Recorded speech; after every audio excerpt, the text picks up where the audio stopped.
اللهم صل وسلم وبارك على سيدنا محمد وعلى آله وأصحابه أجمعين. ازيكم يا حبايب قلبي، عاملين ايه؟ يا رب تكونوا بخير يا رب إن شاء الله. النهاردة يا حبايبي هنعمل معاكم ايه؟ جالنا كده برتقان بلدي، الحمد لله، يعني الحمد لله والشكر لله. قلنا نعمل عصير ونعمل كيكة بالبرتقان. طيب أبو شريف جاب لنا ايه شوية برتقان، يعني هو جاي كده من الشغل. بقالي كتير بقول له عليه بصراحة، يعني من بعد من رمضان ما جبتش برتقان بلدي بصراحة. بقالي كتير ايه بقول له هات لي البرتقان، ماشي هاجي اما اعدي اما اعدي. طب الحمد لله البرتقان جه. قعد يومين عشان اعمل الكيكه.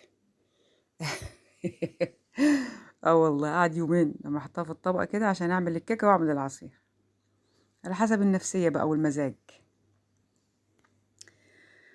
هنا بقى ايه هنعمل الكيكه، انا بعملها ب4 بيضات، ماشي. وطبعا كيس بيكنج باودر او الشيف كيك اللي موجود عندك، وكيسين فانيليا. وبحط معاها ايه كوبايه عصير برتقال، كوبايه واحده، ماشي. انا كنت عصرت دي وقلت بعد كده بقى ايه اكمل الباقي واعمله عصير. وما بحطش يعني سمنة، انا بعملها بالزيت على طول الكيكة. هنحط برضو كوباية من الزيت، يبقى حطينا كده هنا ايه 4 بيضات وكوباية من العصير البرتقال وايه وكوباية زيت.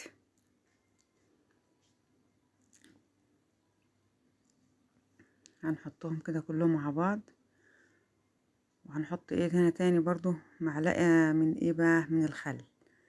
بصراحة الخل هنا كويس قوي، يعني محسن، يعني بصراحة يعني بيحسن الكيكة جامد، يعني بيخليها حلوة بصراحة، ماشي. وهنحط ايه تاني كوبايتين من السكر. انا بحط الباكم بيكنج باودر بصراحة بحطه كله يعني، او شيف كيك بحطه كله. في ناس بتحط معلقة كبيرة بس انا لا، انا بحب احطه كله بصراحة. ماشي كده يا حبايبي، بنفس الكوباية دي برضو، بنفس الكوباية اللي عندي دي، المج العادي هو بعمل بيه كل حاجة بصراحة. هنحط كوبايتين من السكر واروح ضربهم ايه بقى كلهم مع بعضهم كده في الخلاط. اللهم صل وسلم وبارك على سيدنا محمد وعلى آله وأصحابه أجمعين. اللهم صل وسلم وبارك عليك يا حبيبي يا رسول الله يا رب. هنحط الكوباية التانية واحط زي ما قلت لكم ايه معلقة خل، بس هما اللي كانوا في الفنجان دول عندي كانوا متهيألي معلقتين، انا احط معلقة واحدة بس منهم، ماشي. هفضل اضربهم بقى، اضرب فيهم كتير لغاية ايه ما يديني يعني ايه ما يديني هتبيض كده يعني. يا رب يا كريم يا رب. الله لا اله الا انت سبحانك اني كنت من الظالمين. هنلم الحاجة كده على جنب. وانا كنت فتحت الكيس البيكنج باودر حطيته على الدقيق، هضربهم في الخلاط بقى. وبعد كده هبقى ايه هعصر البرتقال ده، بس اخلص الكيكه واحطها اخلص الكيكه الاول واحطها في الفرن وكده. وبعد كده عصرت البرتقال، وبعد ما خلصت العصر بقى ايه لميت المواعين كلها بقى. ما هو لازم بقى المواعين كلها تتلم، كنا اتغدينا يعني كده، قلت اعملها بعد الغدا.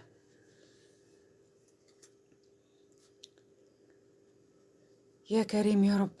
اللهم لك الحمد والشكر يا رب. دعواتكم يا حبايب الثانوي عام، دعواتكم يا رب، ربنا يكرمهم السنة دي يا رب يا رب يا رب. الناس كلها بصراحة يعني بنبقى خايفين قوي من تالتة ثانوي، هي آخر مرحلة عندي دي، يعني الحمد لله. اخواتهم الحمد لله، اخواته اللي يعني انا معايا دلوقتي ابني ده هو اللي ثانوي عام، بس اخواته التانيين بقى الحمد لله خلصوا ثانوي عام كلهم وكليات، الحمد لله والشكر لله. احمدك واشكر فضلك يا رب. نوصل بقى البرد الاخير بقى زي اخواته، يبقى كده الحمد لله، يعني الواحد يأدي ايه المهمة بتاعته. هنا دول كده تلات كوبايات من الدقيق، نفس المج اللي انا عايرت بيه الزيت والسكر، وايه تاني وعصير البرتقال، ومعلقتين نشا، ماشي. معلقتين نشا وذرة ملح صغننة كده حطيتها. ودول برضو كنت نخلة الدقيق والبيكنج باودر مع بعضهم الاول، ماشي يا حبايبي. ادي كده بقى ذرة ملح صغيرة، يعني ما تكتريش يعني. وكنت فرغت البيكنج باودر الاول، وبغطيه بحبه دقيق كده علشان ايه عشان يبقى ما هو يعني ما يبوظش وكده، يعني البيكنج باودر ماشي. إيه لازم يدلق مني لازم. الحمد لله الحمد لله، كله خير والله كله خير. هنا كنت خلصت الخليط اهو. بص ازاي انا بعملها دايما بصراحه في الخلاط، يعني هصب الخليط كله على الدقيق على النشا، معلقتين النشا ضروري جدا، ومعلقه الخل برضو ضروري جدا حبايبي. بص باتجاه واحد علشان ايه يعني عشان الهواء يدخل لها تبقى ايه في اتجاه واحد كده. انا كنت هعمل بالبتاعه دي وقلت لا انا اعمل بايدي بقى، انا طول عمري بحب اعمل بايدي، انا لسه هعمل بالبتاعه دي لا. كنت حطيت برضو، جبت الصينيه الكبيره اللي عندي دي عشان دي كبيره 3 كوبايات دي مش كوبايتين ولا حاجه، وعملت لها حطيت لها برضو يعني حبه زيت صغيرين كده. واحده اهو. كنت سخنت البوتاجاز برضو، لازم البوتاجاز يبقى سخن يا حبايبي ماشي. انا عارفه ان انتوا عارفين كل حاجه يا حبايبي، طبعا انتوا ناس يعني ناس كلكم شطار وما شاء الله علينا وعليكم يا رب. ما شاء الله عليكم. بص القوام ده، بس انا حطيت لها يعني ايه، لقيتها كنت عايزه حبه عصير برتقال تاني، يعني ربع كوبايه تاني حطيته بصراحه، ربع كوبايه عصير برتقال تاني حطيتها عليها لما لقيتها تقيله شويه، عشان ما تبقاش تقيله معاكي، علشان كل ما بتخففيها بتبقى هشه، لكن لما تبقى تقيله معاكي شويه كده تلاقي كتمه معاكي شويه تبقى كتمه، لكن لما بتخففيها بتبقى هشه. كده بهزها كده يعني بهزتين كده. وهنا كنت مولعه البوتاجاز وهنحطها فيه كده، هو سخن كده، بعد كده بهدي عليه بقى، يعني كده كنت معليه شويه زياده.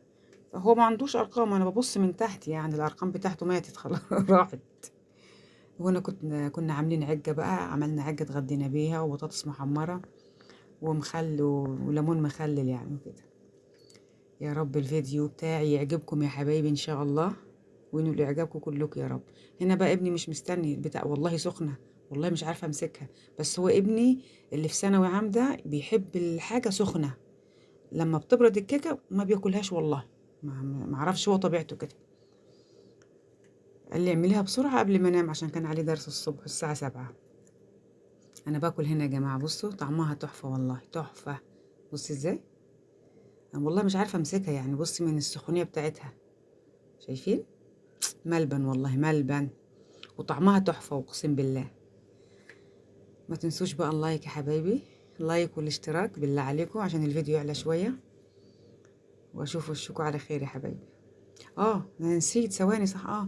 عصير برتقال اهو، في اللي شرب عمل شاي بلبن، وفي اللي شرب شاي، وانا عصير البرتقال ده بصراحه يعني انا عملته لاي حد يشربه في اي وقت الصبح، برضو بيحب بيحب يشربوه على الريق والهادي وكده لما يكون فيه يعني عندي. بص ازاي شايفين تحفه والله والله العظيم، لو جربتوها بالطريقه دي مش هتندموا يعني. شايفين ازاي طريه طريه وهشه وعاليه.